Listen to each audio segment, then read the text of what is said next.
And welcome back everyone to game number 3 between Blue Pikachu and FS. Wow. FS. SF Express. Reddit, and at game 2 we said we were hoping for game 3. At the beginning of the game I also said I was rooting for team Blue Pikachu. They won, so let's see what game 3 is going to be bringing us. We are well underway in the draft already. Veno and Necro being banned out yet again. Followed up by Io, Nature's Prophet, yet again. Ancient Apparition and Lich both being left in the pool. Both being picked up, as well as the Bloodseeker to combo up with the Ancient Apparition. This time the Puck being picked up early on as well, to make sure that there is no Puck ban. Spirit Breaker being picked up by SF Express. Lich Spirit Breaker, no direct combo there specifically, but it does give a lot of teamfight as well as ganking potential. So SF Express can go either way regarding this. Having that Frost Armor on the SB before he charges anywhere can also help out, because Spirit Breaker charges in, they generally decide to attack him, slows up everyone. So there's a little bit of synergy between those two. Viper OD being banned out again from Blue Pikachu, and this time the Earthshaker being taken out by SF Express. I mean, that Earthshaker just played extremely well in game number 2, sorry. And Kunkka getting taken out by SF Express as well. So, two possible pause 4 heroes being taken out there. What does SF Express decide to pick up right now? They know the mid. They know Puck's going mid, so they don't have to necessarily pick up their mid right now. They can leave their mid for their 4th or their 5th pick. If they wait for their 5th pick, Blue Pikachu might just decide to ban out a mid hero, so probably 4th mid coming through here from them. Right now, do they pick up a offlaner or their carry? That's the question. Blue Pikachu have already shown their pause 1 and their pause 2 with the Bloodseeker and the Puck. However, you can always run the Bloodseeker in an offlane role with a support. It can deal, quite a bit, and it can also come back. You don't need a lot of gold early on. You just need levels. You need to make sure you can get that level 6 up. Then you can start moving around ganking. We have seen a couple of semi-pause 3 Bloodseekers over the past couple of weeks, also building up for that dual scepter to go for the quick burst on the support to actually come back in farm or with farm. And SF Express decided to pick up a Monkey King here. Monkey King, Spirit Breaker, Lich. I do like this. If Monkey King goes in with his Wukong's command, forces everyone to move out of the range. However, if they decide to turn and go on the Monkey King, sets up perfectly for the Lich. Spirit Breaker also, if he can charge through the Wukong's command, getting a couple of stuns off there. I do like this, and I won't be surprised if this is actually a core Monkey King for the side of SF Express. Instead of just a standard off lane or a dual lane Monkey King. Well, dual lane Monkey, core Monkey, pretty much the same thing. I wonder, Lich, Spirit Breaker, Monkey King. They can technically run this in an aggro lane if they want to slow down Blue Pikachu. I mean, up against a Bloodseeker, they have a lot of kill potential. Bloodseeker doesn't have any escape. Sure, Bloodseeker has blood, right? But after the initial Boundless Strike and charge from the Spirit Breaker, they don't really need any other spots. It will just be right clicking coming through. If Monkey King can get 2 hits off, then Spirit Breaker charging through will secure 2 more hits from Monkey King, getting up that Jingo Mastery. It's a very dangerous aggro lane if they decide to go that way. Blue Pikachu pick up the Sand King right now and going for a wombo themselves. Game 1, it was all on wombo for SF. Game 2, bit of both from both teams. Right now, Puck, Sand King, Bloodseeker, Ancient Apparition. This is very dangerous. And if I was SF Express, I would ban out the Void. Even though, of course, Void, with the Bloodseeker and a Sand King, is not the best because of the melee heroes. I still think that sets up everything perfectly for the Puck, for the Sand King, for the Bloodseeker. But let's see, SF Express, what do they pick up now? Do they pick up their mid hero? If not, Blue Pikachu is going to ban out 1 mid. Viper and Odie's already been taken out. So let's see. Yeah, there's the Void actually being picked up for SF Express to counter the team fight from the side of Blue Pikachu. Problem is, with a Monkey King melee, well, yeah,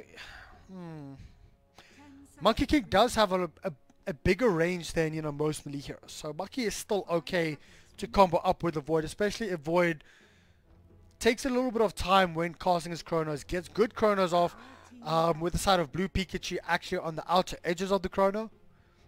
This could actually be very, very dangerous for the side of blue Pikachu.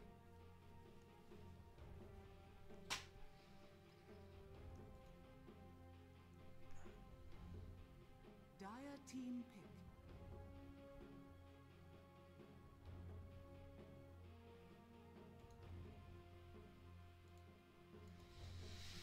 Okay, let's have a look. Last bands coming through here.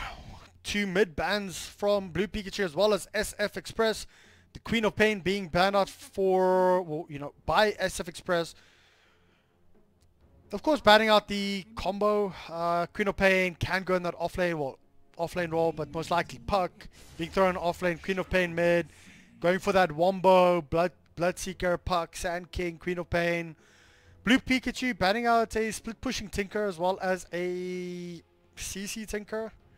But SF Express picking up their namesake, the Shadow Fiend. 10 seconds remaining. So this is going to be very interesting to watch and to actually see 5 seconds remaining. how both of these two teams match up their lineup specifically. Shadow Fiend as well as a Spirit Breaker, they can do a lot of damage on the middle lane, especially up against the Puck. Sure, Puck does have Phase Shift, but if you do manage to land that charge after Puck's already used Phase Shift, you will be able to get a double raise off as well as a couple right clicks. And Puck melts quite early on regarding that. But Temporal Assassin was picked up here. So this is going to be an offlane Puck. Mid Temporal Assassin. Watch Spirit Breaker just get that Orb of Venom to try and help with the tick damage. Lich as well. Yeah, I actually like Temporal here.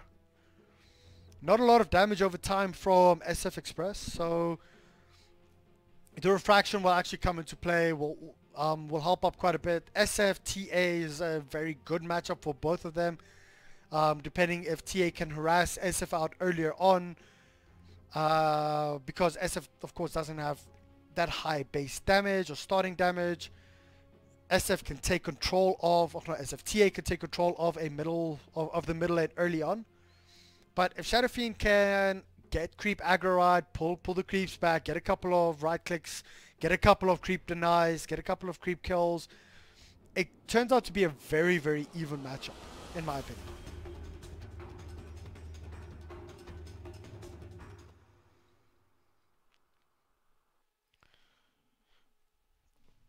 Well, guys, let's jump straight into the draft right now. Not into the draft. Wow. That was funny. Sleep deprivation at its best. Jump straight into the game. Ancient Apparition going to get a very deep ward down. Where is this ward going to? A very deep ward might get scouted out. Nope, will actually run around. However, the rest of the side of Team Blue Pikachu have drawn lines. They might want to just move around and try and contest this top now bounty run. We've been seeing in a lot of these games the teams actually bullying each other out to try and see who can get the bounty runs. Some, you know, both of the teams have good early team fight abilities in all the games, so it's always been interesting to see how they actually move and where they move around to see who gets the kill, who gets the Monkey King as a courier.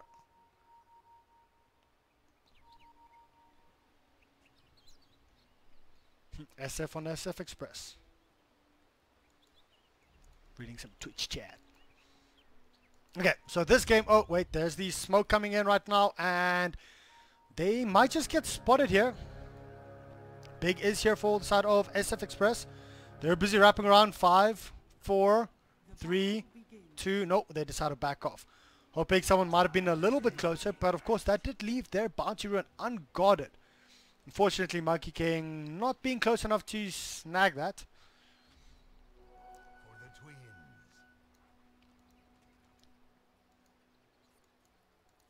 And let's have a look. Are we going to see the courier snipe? Deep ward being placed by Ancient Apparition. We'll wait for the courier to come past the ward. We'll use Chilling Touch after that. Maybe just before. Nope. Actually, no chilling touch. No chilling touch needed. Dire's courier And that's going to be a good start to the side of Team Blue Pikachu. Only, not gaining a bottle or anything in the courier, but still denying that bottle for a couple of minutes is quite big, especially for the likes of a Shadow Fiend that when he hits level 2 will want you to try spam out his razors to actually get those souls up. And let's have a quick look here at the last hit and the denies. Puck is still sitting on level 1. About to hit his level 2. Will, of course, most likely go for that phase shift then. And towards the bottom lane. I'm actually trying to wonder, which lane's got the most kill potential. And it is going to be this bottom lane for actually both teams coming through. Monkey King doesn't have a lot of HP to start off with. Only 600. But can turn around and can do quite a bit of damage, especially with the Jingle Mastery stacks up as soon as he gets a couple of levels. And middle lane is going to be a dual lane. They did wrap the Lich around here just to try and deal up against the Temporal Assassin. Shadow Fiend has 8 souls. Will, of course, want quite a bit more, but doesn't have a courier up for the next minute. Bottom lane, Monkey King does get a Jingle Mastery stack off, so will be healing himself up quite a bit. He will not be able to get the kill, however, they are busy chasing. The first blood comes through. Scourge McDuck on the Bloodseeker, getting the first blood.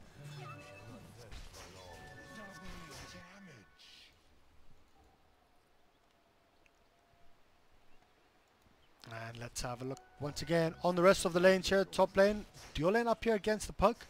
Puck just right clicking up on the Faceless Void. Faceless Void does have a poor man shield, so not doing as much as they would have liked. Spirit Breaker though, both of the two melee heroes here, melee, however you want to say it, in a bit of trouble. And this Puck is just bullying them out a little bit. I mean, I don't see the side of SFE really getting a kill on the Puck with only these two melee heroes here, so they have to be very careful. Meanwhile, though, middle lane Shadow Fiend is in quite a bit of trouble. The bullying is here from the Temporal Assassin. And here comes the courier finally coming in for the Shadow Fiend on the middle lane. Bottom, though, Monkey King is here with the Lich. Quickly, are they going to be able to contest the pull? No, it's just going to be quite safe, quite even. 3 minutes into the game. Only 1 kill up here for the side of Team Blue Pikachu. And let's have a look. There's a charge up here for the Temporal Assassin. And we'll get scouted out, but can they do anything about this? Well, they actually might be able to get a kill here onto the Spirit Breaker. Spirit Breaker is quite low, and Shadow Fiend wants to get a counter kill himself. However, it's not going to be enough. There is no more Shadow Rays. Quickly wondering.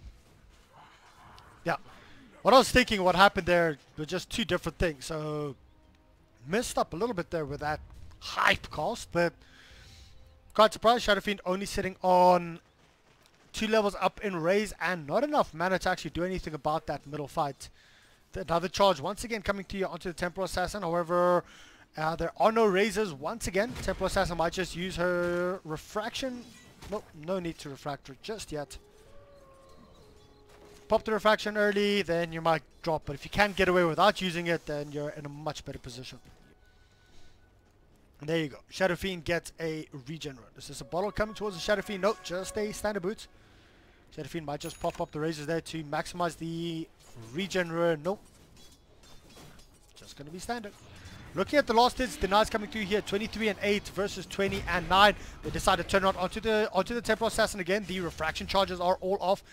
But getting juked in the tree line. And this is the power of the Spirit Breakers. Just constantly charging mid will actually give the Shadow Fiend a lot of space to come back into this game. I mean, sitting on 24 and 10 all of a sudden. Shadow Fiend having max souls up for level 2. And Shadow Fiend will be very happy about this. Twitch chat saying, stop monkey abuse after the death of the Monkey King. Oh, I love that. That's awesome. Faceless Void only on level 4 right now. Does not have... Oh, man. Level 4, 2 levels up in Bash. And first hit Bash. I mean, that's just ridiculous. But a charge right now onto the Temporal Assassin. But a good stun followed up here by the Sand King. Sand King might be in a bit of trouble if they decide to turn around. But everyone just backs off. It's just going to be a stalemate here once again on the middle lane. And it's going to be Templar Assassin versus Shadow Fiend. Both of them having support coming through the whole time. But TA does not have enough mana for another shield, so she has to be very careful. Let's have a look how this dual lane is doing bottom. 15 and 2 for the Monkey King up versus the Bloodseeker sitting on 27 and 13. Not doing too badly considering his offlane, also pulling creeps a little bit. Monkey King versus a Puck. Puck's being charged up. Doesn't actually manage to phase shift right now and gets first phase bashed up right now. It's not going to be enough, and here comes the Puck. Puck is in quite a bit of trouble if they can catch her. Whoops coming through there. Not quite sure from who and from where. That was from the Sand King. So not managing to get the kill up there on the Puck. Very close. And now we just go back to farming. 2-0 currently here in favor for Blue Pikachu. Guys, this is game number 3. Game 1, SF took that game. Very tight game. Game 2, Blue Pikachu, once again, very tight, but I missed a kill in the middle lane. Sorry about that one. Close game in game number 2 until Team Blue Pikachu just started drawing out that lead and just fighting and actually playing extremely good Dota, knowing when to go in, knowing when to punish the side of SFE. And this, of course, is game 3. Both these two teams have a lot of potential in their draft. It's just going to come down to who actually executes it. Puck currently sitting 28 and 7 versus his counterpart in the Monkey King 20 and 2. Not too much of a difference. Only 8 last hits. However, this Puck being on level 6 already, Monkey King not. That's the big difference. Having those early levels up. And here comes a charge in straight in onto the ancient apparition. No tier 3 tower just yet. Can they actually do enough? This Monkey King does not have level 6. They want to go. They want to get the kill. Unfortunately, Monkey King does drop once again. And Spirit Breaker, he decides to turn around, charge straight onto the Bloodseeker right now. The Lich is there trying to do what he can. And there is a Chronosphere up. Chronosphere does actually catch out the Bloodseeker. Do they have enough damage to actually kill him? Bloodseeker is quite tanky, having that full poor man shield up. And here comes Puck, managing to get a good Dream Coil down, but it only catches onto one. They do get the kill, turn around onto the Lich, and Monkey King has already come back from the 6 and 2 in favor of Blue Pikachu. As per Twitch chat, stop monkey abuse. Shadow Fiend busy farming up in the jungle, sitting on 52 and 17 currently. Nothing in the stash just yet for him. Does have his full boots up as well as his Aquila. His counterpart in the middle lane, Templar Assassin, full boots Aquila, Infused Raindrop and Blightstone. So looking at the net worth, that's roughly around 800 net worth in Templar Assassin's favor. And let's see, are there any stacks up for the Templar Assassin just yet? Quite surprised there's only a single stack here. Templar Assassins, I mean, normally you just get like 4 stacks here, 4 stacks here. Once you get those stacks, it's around 2,000 gold. The Templar Assassin can just instantly farm. Then you can start building up towards your Deso. As soon as you get your Deso, farm all of the ancient stacks, then you have your, then you have your blink straight away as well. Or get your blink and then you're literally halfway to your Deso after farming those two.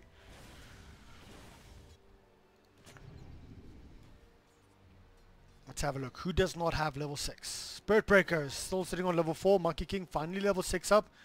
Ancient Apparition sitting on level 4. TA level 9, of course. Puck sitting on level 7. Bloodseeker having that level 6. We saw the 6 come through in the previous fight there as well. Lich very close to the level 6. Sand King just at 5. And Shadow Fiend does have 6, of course, but not opting to... Well, there you go. Opting to skill it right now, and I missed the kill. Monkey lives matter, come on.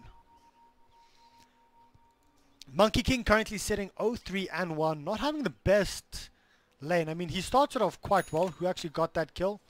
It was the Ancient Apparition. So, ulti flying through, and Bloodseeker has to be careful though. Not going in for the regen right now, but they are trying to turn around. They want to go onto the Sand King right now. Sand King, of course, he goes into his... Yeah, okay. Never mind. Okay, that was a little bit of a steal coming through here from the Lich. Trying to maybe help out the Faceless Void here in regards with the creeps. Farming this little stack up right now, but stealing that kill nonetheless. Hashtag support things.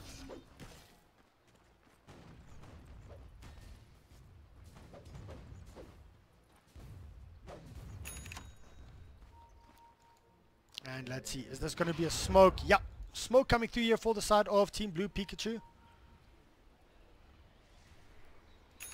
And is this going to be a counter smoke from SFE or just a jump up? Here's going to be an initial stun. There's no level 6 up on the Sand King just yet. Ancient Apparition ultimate flying through does hit onto a couple of heroes. That's the Faceless Void down. The charge is coming through here from the Spirit Breaker. Hits onto the Bloodseeker, but it's not going to be enough. They want to turn around the slowers there onto the Lich. Lich doesn't have his ultimate up just yet.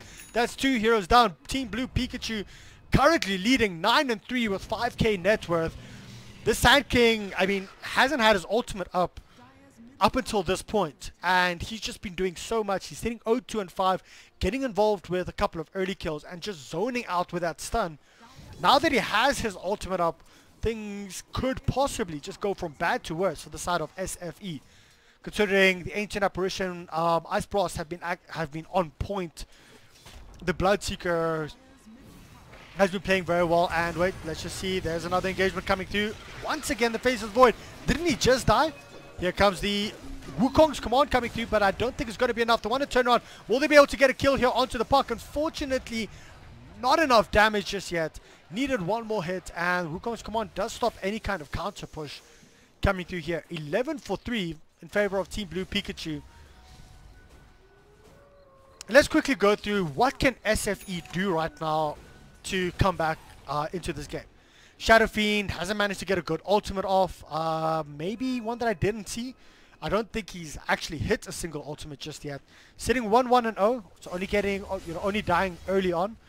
He is leading the net worth for his team with 4,900 versus his counterpart 6,600. So that's very problematic here for the side of SFE. The thing is, they need to get a good Chronosphere off. They need to be able to combo that up with a Monkey King as well as a Shadow Fiend as well as a Lich. They need to wait for those ultis, and they need to just go for 2 heroes. They don't need a full 5-man chrono. They don't need a 4-man chrono. Just wait for Team Blue Pikachu to move up somewhere, to split up like they are right now. They've smoked up. This is the exact time that they should. And they just need to find 1 or 2 heroes. If they can find 1 or 2 heroes in a Chronosphere, kill them, and just rinse and repeat. Fall back, form up while their ultis are busy recharging. It might be enough for them to come back. And Ancient Apparition might drop from this. A lot of damage being just blown up onto him. That's very good. It's a single pick off right now, but the Lich ultimate busy jumping through, stopping any kind of counter engage from Team Blue Pikachu. Getting that quick kill helped them a little bit. Let's have a quick look. What ultis were used? Nether Blast was not used. Shadow Fiend ulti was not used. Monkey King ulti is coming up just now, and Faceless Void still has Chrono. So if they can get a quick pick here, and Sand King is being pinged out right now, can they actually see him? Oh, they will see the sand coming through. Do they have any vision? There you go. Sand King might be in a lot of trouble. They don't scout him. Unfortunately, Spirit Breaker not looking where's needed, and Sand King managing to just TP out of there completely free.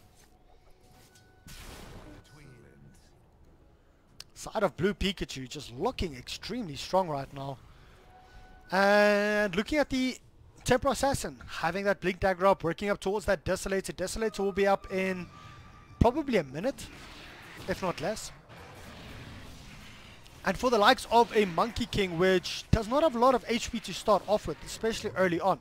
For the likes of Lich as well, Spirit Breaker has a little bit of armor at least. But Faceless Void can leap out, Chrono. But still, for the Monkey King as well as the Lich, TA will just blow them up extremely quickly. So as soon as this Deso's up, look for Team Blue Pikachu to start phase rushing SFE maybe. Ancient Apparition ultimate flying through, getting the stun onto the Shadow Fiend as well. Here comes the ultimate from the Sand King, and they just, there you go. The Shadow Fiend is dead, but the Chronosphere coming through, managing to catch on to 2 heroes. This is exactly what they needed from the side of SFE. Getting 2 quick counter kills in succession will give them this bottom tier 1 tower in exchange. This time Shadow Fiend moving up here, got caught out a little bit, but the rest of his team were there to follow up. The Chronosphere was actually used, managing to catch 2 heroes out, allowing the Monkey King to still hit the heroes even while they were chronoed. Quite surprised that they're not trying to at least do a little bit of chip damage onto the tier 1 tower. But getting those 2 kills is you know, much needed for the side of SFE. The problem is they're still just under 10k, 8k net worth behind. So they need a couple more. Wait another minute and a half, or just under a minute and a half. Still a level 1 chrono, so it's just over a minute and a half. Over 2 minutes, sorry. What am I saying? Minute and a half, wow. Over 2 minutes, so it's 2 minutes, 20 seconds. Rinse and repeat, make sure you have mana, make sure you can go in again. Lich ulti at least isn't as long, 100-second cooldown. And just rinse and repeat. So the side of SFE, even though they're 10k behind at 16 minutes in, they aren't out of this just yet. They do have a lot of burst potential. The problem is, Team Blue Pikachu has to really mess up to give them those three or four fights that SFE needs. Let's have a look. Spirit Breaker does scout out the Sand King. Sand King has his Blink Dagger up. And he'll just be here leeching XP, moving up, and lots of pings coming through, but nothing just yet. Let's see, Shadow Fiend might be in a bit of trouble. There you go. There's the blink forward here coming through from the Temporal Assassin. Look at the amount of damage that the Temporal Assassin does. Unfortunately, she gets stunned up. Ancient Apparition Ultimate flies through. Does not hit onto the Shadow Fiend. But the Temporal Assassin once more blinking in forward yet again. Going in onto the Spirit Breaker. Spirit Breaker stuns up the Temporal Assassin. Temporal Assassin might be in a lot of trouble right now, but she does get the kill towards the end of that. That's actually the Ancient Apparition gets it. And Temporal Assassin is still alive. Here comes the Wukong's command. No Wukong's command. Blink forward from the Temporal Assassin. Just completely destroys that Monkey King. We spoke about the amount of life Monkey King has and the problem that the Monkey King will have up against the Temporal Assassin. And you just saw that firsthand. Keep in mind, guys, TA does have Aegis. So getting those 2 kills, not dropping the Aegis,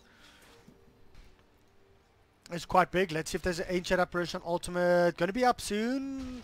Yeah, needs mana.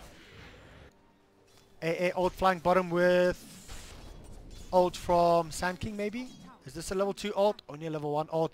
But they're still gonna try it. There's the Ancient Apparition Ultimate. There's the Burrow Strike as well as the Epicenter. And we'll go in on to, there you go. Poor little Faceless Void. Never stood a chance in the world. The sorry is coming through there. Well played to the Sand King, charging up the Epicenter as well as the Ice Blast from the Ancient Apparition. Getting a good timing, getting a good combo off. It just seems that the side of Blue Pikachu, they're just looking stronger and stronger the more they're playing. And if they keep on playing this way, they will be going through facing complexity in the next game. However, SFE, I think this is the loser bracket, so whoever loses here are out, and they don't want to be out right now. Oh, Sand King. Sand King drops. Bye-bye.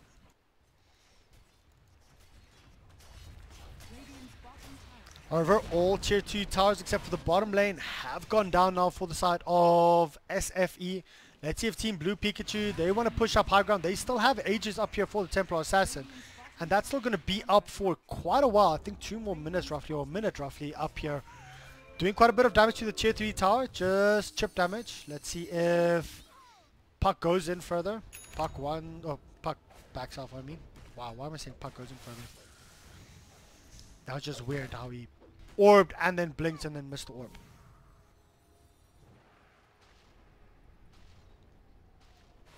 Okay, let's have a quick look at the net worth graph.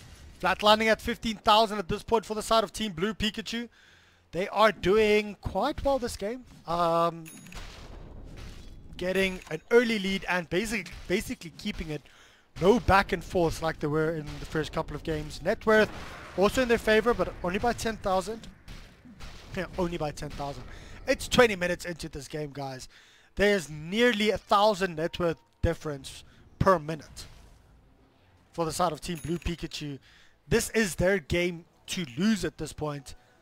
However, with the team combination that SFE has, they still have to be very careful because the Wombo combo potential, and the Wombo potential is their Temporal Assassin. Wants to jump in forward, there's the Ancient Apparition Ultimate flying through, but she just decides to 3-hit the Lich. And let's see if she's going to drop on this. Do they have any vision? She's going man-to-man, toe-to-toe, up against the SF. She actually manages to kill him, but here comes the Faces Void, does get a good chrono, catching onto 2 heroes. However, he is ruptured up right now and wants to go up against the Bloodseeker. Bloodseeker managing to get that kill as well. That's a full 5-man team wipe. Not quite sure what SFE can actually do about this. Looking at the fight recap, as nearly a 2,500 gold change between them. And GG well playeds come through. Blue Pikachu, where was this team in game number 1 and game... well, this team sort of came to light at the end of game number 2, but just extremely well played from them.